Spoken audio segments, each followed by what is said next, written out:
നമസ്കാരം. സോംജിസ് മിററിൽ Sunday stock ടോക്കിലേക്ക് എല്ലാവർക്കും സ്വാഗതം. സെപ്റ്റംബർ മാസത്തെ രണ്ടാമത്തെ ആഴ്ചയും കടന്നുപോയിരിക്കുകയാണ്. മാർക്കറ്റ് പുതിയ ഉയരങ്ങൾ കണ്ടെത്തി. ഒരാഴ്ച മാർക്കറ്റിൽ നടന്ന സംഭവങ്ങൾ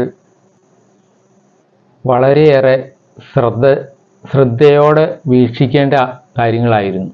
എല്ലാവരും മാർക്കറ്റിനെ അണ്ടർ എസ്റ്റിമേറ്റ് ചെയ്തോ എന്നൊരു സംശയം. മാർക്കറ്റ് താഴോട്ട് പോകും എന്നൊക്കെ കരുതിയിരിക്കുന്ന സമയങ്ങളിലാണ് അത്ഭുതകരമായ ഉയർച്ചയുണ്ടായത്. വ്യാഴാഴ്ച 500 പോയിൻ്റോളമാണ് നിഫ്റ്റി ഉയർന്നു പോയത്. കറക്റ്റായ ഒരു ബ്രേക്ക് ഔട്ട് തരികയാണ് ചെയ്തത്. വെള്ളിയാഴ്ച അധികമൊന്നും താണില്ല. ലാഭമെടുപ്പിൻ്റെ സമയത്തും കൂടുതലൊന്നും താഴാതെ 25,300 മുകളിൽ തന്നെ നിൽക്കുന്നു. മാർക്കറ്റ് മുകളിലോട്ടുള്ള യാത്ര തുടരുമെന്ന് തന്നെ പ്രതീക്ഷിക്കാം. മറ്റ് സാധ്യതകൾ വിദൂരമാണ് എന്നെനിക്ക് തോന്നുന്നു. അടുത്തയാഴ്ച ഫെഡറൽ റിസർവിൻ്റെ ഇൻട്രസ്റ്റ് കട്ട് ഉണ്ടാകും എന്ന് തന്നെയാണ് എല്ലാവരും പ്രതീക്ഷിക്കുന്നത്.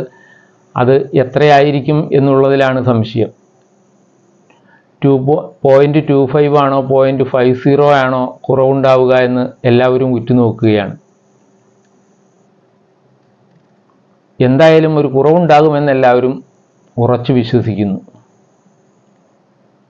കഴിഞ്ഞ ആഴ്ച മാർക്കറ്റിൽ വളരെയേറെ ചലനങ്ങളുണ്ടാക്കിയ സെക്ടർ IT സെക്ടറാണ്. അതേസമയം ബാങ്കിങ് സെക്ടർ ശരിക്കും അണ്ടർ പെർഫോം ചെയ്തു. അവസാന ദിവസം ചെറിയ ഉയർച്ചകൾക്ക് ശ്രമിച്ചെങ്കിൽ പോലും ഇതുപോലെയുള്ള മാറ്റങ്ങളാണ് നമ്മൾ മാർക്കറ്റിൽ ശ്രദ്ധിക്കേണ്ടത്.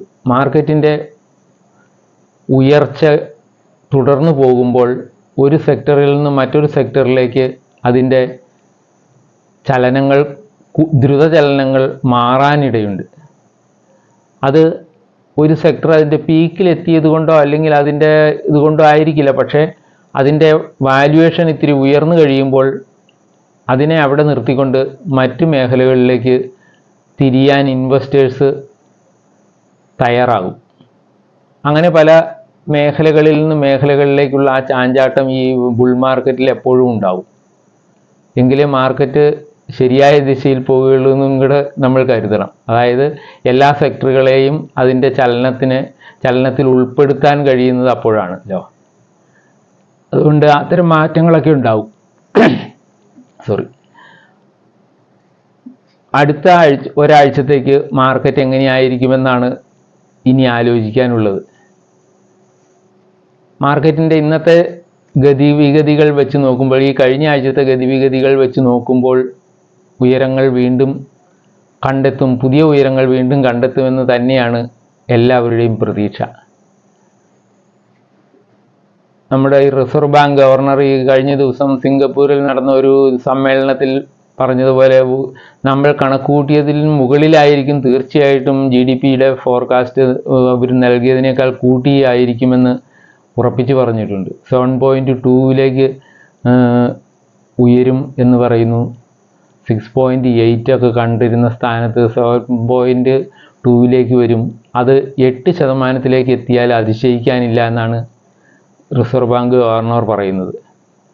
അപ്പോൾ നമ്മൾ മനസ്സിലാക്കേണ്ട കാര്യങ്ങൾ, മാർക്കറ്റ് എങ്ങനെയായാലും എക്കണോമി മുന്നോട്ട് കുതിക്കാൻ റെഡിയായിട്ടുണ്ട് എന്ന് തന്നെയാണ്. അങ്ങനെ തന്നെയാണ് നിൽക്കുന്നത്. അതുകൊണ്ട് ഷെയർ മാർക്കറ്റിൽ തിരിച്ചടികളുണ്ടാകും. വീണ്ടും അത് അതേ ലെവലിലേക്ക് വരും. തിരിച്ചടികൾ വീണ്ടും സംഭവിക്കും. അത് താഴേക്ക് വരും. ഇത്തരം അവസരങ്ങളെ അതിൻ്റേതായ രീതിയിൽ ഉൾക്കൊണ്ടുകൊണ്ട് നമ്മളതിൽ നിന്ന് നേട്ടമുണ്ടാക്കാൻ ശ്രമിക്കണം. അപ്പോൾ മാത്രമാണ് നമ്മൾ വിജയികളാവുകയുള്ളൂ. ഒരു ട്രേഡിംഗ് കൊണ്ടോ അല്ലെങ്കിൽ ഒരു മാസത്തെ ട്രേഡിംഗ് കൊണ്ടോ തീർക്കാൻ വേണ്ടി ഷെയർ മാർക്കറ്റിലേക്ക് വരാതിരിക്കുന്നതാണ് നല്ലത്. നമ്മളൊരു ദീർഘകാല നിക്ഷേപത്തിന് വേണ്ടി മാത്രമേ ഷെയർ മാർക്കറ്റിനെ സമീപിക്കുന്നുള്ളൂ എങ്കിൽ നിങ്ങൾക്ക് ദുഃഖിക്കേണ്ടി വരില്ല. ഈ കഴിഞ്ഞ ആഴ്ച പല കമ്പനികളും അതിൻ്റെ ബോണസ് ഇഷ്യൂ ഒക്കെയായി വന്നിട്ടുണ്ടായിരുന്നു. CDSL അതിൻ്റെ ബോണസ് ഇഷ്യൂ കഴിഞ്ഞു. അതിപ്പോഴും ഒരു ശരിയായ ലെവലിലാണ്, നിക്ഷേപത്തിന് പറ്റിയ രീതിയിലാണ് എന്ന് തന്നെയാണ് ഞാൻ വിശ്വസിക്കുന്നത്. ആ രീതിയിൽ അത് നിൽക്കുന്നുണ്ട് എന്ന് എനിക്ക് തോന്നുന്നു. 1380 ആ ലെവലിലാണ് അതിൻ്റെ കച്ചവടം നടന്നുകൊണ്ടിരിക്കുന്നത്. കിറ്റെക്സ് ഈ പറഞ്ഞ കഴിഞ്ഞ ആഴ്ചയിൽ നമ്മളൊക്കെ കഴിഞ്ഞതിന് മുമ്പിലത്തെ ആഴ്ചയിലും ഒക്കെ നമ്മൾ ചർച്ച ചെയ്ത കിറ്റെക്സ് അതിൻ്റെ മുന്നോട്ടുള്ള യാത്ര തുടരുകയാണ്. 500 മുകളിൽ ക്ലോസ് ചെയ്തിരിക്കുന്നു. അത് അപ്പർ സർക്യൂട്ടാണ്, അടിച്ചിട്ടാണ് നിൽക്കുന്നത്. ഇപ്പോൾ കുറേ ദിവസങ്ങളായി ആദ്യം 20% ഉണ്ടായിരുന്നത് 10% ഇപ്പോൾ 5% ആക്കിയിട്ടുണ്ട് എന്ന് എനിക്ക് തോന്നുന്നു അതിൻ്റെ അപ്പർ സർക്യൂട്ട്. കാരണം അതുപോലെയുള്ള ആക്ടിവിറ്റീസ് അതിൽ കൂടുന്നു. അപ്പോൾ അതിൽ മാൽ പ്രാക്ടീസ് നടക്കാതിരിക്കാനും ഒക്കെ കൂടിയായിരിക്കണം സെബി അതുപോലെയുള്ള കർശനമായ നിബന്ധനകൾ വയ്ക്കുന്നത്. അപ്പോൾ ഇതൊക്കെ മാർക്കറ്റിൽ സംഭവിക്കുന്നുണ്ട്. മാർക്കറ്റിൽ ശ്രദ്ധിക്കുക. ഇതിനകത്ത് ഏത് ഷെയർ ആണെങ്കിലും, ഏത് ഷെയറിനെയാണ് നിങ്ങൾ ഉദ്ദേശിക്കുന്നതെങ്കിലും ഒരു ദിവസം കൊണ്ട് ലാഭം എടുക്കാമെന്നുള്ള ഉദ്ദേശത്തിൽ നിങ്ങൾക്ക് നിക്ഷേപിക്കാനല്ല ഞാൻ ഇതിനകത്തൂടെ നൽകുന്ന നിർദ്ദേശം.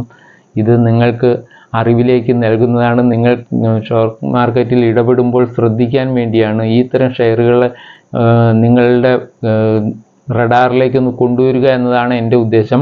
അത് നിങ്ങൾ വാച്ച് ചെയ്ത് റിസർച്ച് ചെയ്തതിന് ശേഷം മാത്രം നിക്ഷേപിക്കുക. നിങ്ങളുടെ പണമാണ്, നിങ്ങളുടെ ഉത്തരവാദിത്വമാണ്. അപ്പോൾ ഇത്തരം കാര്യങ്ങളൊക്കെ ശ്രദ്ധിക്കുക.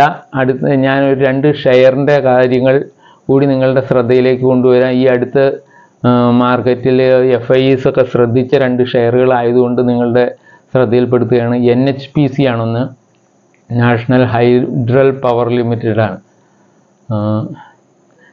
Power corporation. അത് നീണ്ട യാത്രയിൽ 118 വരെ എത്തിയിട്ട് ഇപ്പോൾ 94 എത്തി നിൽക്കുകയാണ്. പലരും ചോദിക്കുന്നുണ്ടായിരുന്നു അത് എങ്ങനെയുണ്ട്, നിക്ഷേപ യോഗ്യമാണോ എന്ന്. ഈ ജൂൺ ക്വാർട്ടറിൽ അതിലൊരു 2% ഇതിൻ്റെ ഷെയർ ഹോൾഡിങ്ങിൽ FIs കൂടുതൽ വാങ്ങിയിട്ടുണ്ട്, DISും കൂടുതൽ വാങ്ങിയിരിക്കുന്നു. അങ്ങനെ അതുകൊണ്ട് മാത്രം ഒരു ശ്രദ്ധയിലേക്ക് വരുന്ന ഒരു ഷെയറാണ് NHPC എന്ന് എനിക്ക് തോന്നുന്നു. വളരെ നല്ല രീതിയിലുള്ള ഡിവിഡൻഡ് തരുന്ന ഒരു കമ്പനിയാണ്. കേന്ദ്ര ഗവൺമെൻറ്റിൻ്റെ മിനിരത്ന കമ്പനി ആയതുകൊണ്ട് തന്നെ അതിൽ കൂടുതൽ ഡിവിഡൻഡ് അവർ നൽകാറുണ്ട്. നല്ല ഡിവിഡൻഡ് നൽകുന്ന ഒരു കമ്പനിയാണ്. പിന്നെ അതിൻ്റെ ഡീറ്റെയിൽസ് ഞാൻ പറഞ്ഞാൽ, അതായത് ഇപ്പോൾ 94 രൂപ 30 പൈസയ്ക്ക് കച്ചവടം നടക്കുന്നു. അതിൻ്റെ മാർക്കറ്റ് ക്യാപ്പ് ഉള്ളത് 94,705 കോടി രൂപയാണ്.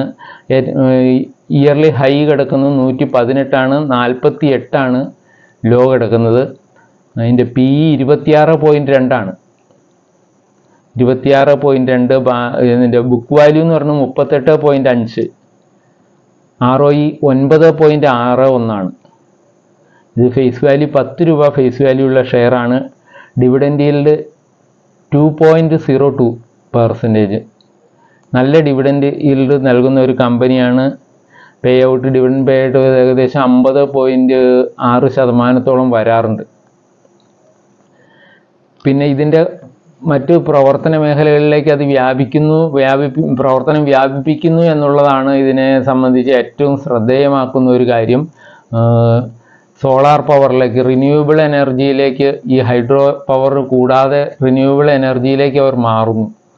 കുറേയേറെ ഓർഡറുകൾ അവർക്കുണ്ട്. 10,000 കോടിയിൽ പരം രൂപയുടെ ഓർഡറുകൾ ഇപ്പോൾ പൈപ്പ് ലൈനിലുണ്ട് അവർക്ക്. ഈ അടുത്ത് രാജസ്ഥാനിൽ ഒരു 1135 മെഗാവാട്ടിൻ്റെ പദ്ധതി അവർ ഏറ്റിട്ടുണ്ട്. രാജസ്ഥാനിൽ ഓൺ കൺസ്ട്രക്ഷനിലാണ്. അങ്ങനെ റിന്യൂവബിൾ എനർജി മേഖലയിൽ ശക്തമായ ഒരു സാന്നിധ്യമാണ് NHPC എന്ന് തോന്നുന്നു. അതിലവർ ക്യാപെക്സ് ആഡ് ചെയ്യപ്പെടുന്നു. 10,000 കോടിയോളം രൂപയാണ് 24 അവർ അതിൽ പുതിയതായി ചേർക്കുന്നത് എന്നാണ് പറയുന്നത്. അപ്പോൾ അതിനനുസരിച്ചൊക്കെ അതിൻ്റെ ഷെയർ വാല്യൂവിന് മാറ്റങ്ങളുണ്ടാകും, അതിൻ്റെ പ്രൊഡക്ഷനിൽ മാറ്റമുണ്ടാകുന്നു, ആദായത്തിൽ മാറ്റമുണ്ടാകുന്നു. അതുകൊണ്ട് തന്നെ നിങ്ങൾക്കൊന്ന് ശ്രദ്ധിക്കാവുന്ന ഒരു ഓഹരിയാണ് NHPC. 2014 മുതൽ ഞാനിതിനെ ശ്രദ്ധിക്കുന്ന ഒരു ഓഹരിയാണ്. 14 16 രൂപ 17 രൂപ ലെവലിലൊക്കെ ഞാൻ വാങ്ങിയിട്ടുണ്ടായിരുന്നു. എത്രയോ കാലം കഴിഞ്ഞാണ് അതൊരു 30 രൂപ 38 രൂപയിലേക്ക് വന്നതെന്ന് ചോദിച്ചാൽ വളരെയേറെ വെയിറ്റ് ചെയ്തതിന് ശേഷമാണ്. അത് കഴിഞ്ഞ് ഈ കഴിഞ്ഞ 2 വർഷങ്ങളിലാണ് അതിന് മൂവ്മെൻ്റ് ഉണ്ടായത്. ഇപ്പോഴും അത് കഴിഞ്ഞ വർഷം 118 രൂപയിലെത്തിയിരുന്നു. അങ്ങനെയുള്ള മാറ്റങ്ങളാണ്. സ്ലോയിൽ വളരുന്ന ഒരു കമ്പനിയായിരുന്നു. അതുകൊണ്ട് ഇപ്പോൾ പക്ഷേ ഈ കഴിഞ്ഞ 2022 അവരൊരു 3% ഓഹരി കൂടി പബ്ലിക്കിന് കൊടുത്തതിന് ശേഷം അതിൽ പല മാറ്റങ്ങളും ഉണ്ടാകുന്നുണ്ട്. പ്രവർത്തനങ്ങൾ കൂടുതൽ ക്യാപെക്സ് ഉൾപ്പെടുത്തുന്നു എന്ന് പറഞ്ഞാൽ കേന്ദ്ര ഗവൺമെൻറ് പദ്ധതികൾ വരുമ്പോൾ അവർക്ക് അതിൻ്റെ ഓഹരികൾ കിട്ടുന്നു. അങ്ങനെ ആ പദ്ധതികൾ നടപ്പിലാക്കുന്നതിലൂടെ അവരുടെ ഉൽപ്പാദനം വർദ്ധിപ്പിക്കുന്നു. അങ്ങനെയുള്ള പ്രവർത്തനങ്ങൾ ദ്രുതഗതിയിലായി എന്നുള്ളതാണ് ഈ കഴിഞ്ഞ നമ്മളുടെ മോദി ഗവൺമെൻറ് വന്നതിന് ശേഷം ഉണ്ടായ മാറ്റങ്ങൾ. അതുകൊണ്ടാണ് അതിൻ്റെ ഷെയർ വാല്യൂവിൽ ഇപ്പോൾ കുറേ മാറ്റങ്ങളുണ്ടായത്. തീർച്ചയായിട്ടും അതിന് മുകളിലോട്ട് പോകാൻ ഒരുപാട് സാധ്യതകളുണ്ട്. നിങ്ങൾക്കും പരീക്ഷിക്കാവുന്ന ഒരു ഷെയറാണ് NHPC എന്ന് പറയുന്നത്. ശ്രദ്ധിക്കുക. അതിൻ്റെ കാര്യങ്ങളെല്ലാം ഇത് കൂടാതെ നിങ്ങൾക്ക് അറിയേണ്ട കാര്യങ്ങളുണ്ടെങ്കിൽ അതുകൂടി റിസർച്ച് ചെയ്തതിന് ശേഷം മാത്രം നിങ്ങളുടെ ശ്രദ്ധയിൽ ഇരിക്കട്ടെ ഈ ഷെയർ. മറ്റൊന്ന് പറയാനുള്ളത് ഉജ്ജീവൻ സ്മോൾ ഫിനാൻസ് ബാങ്കിനെ കുറിച്ചാണ്. Ujjivan small finance bank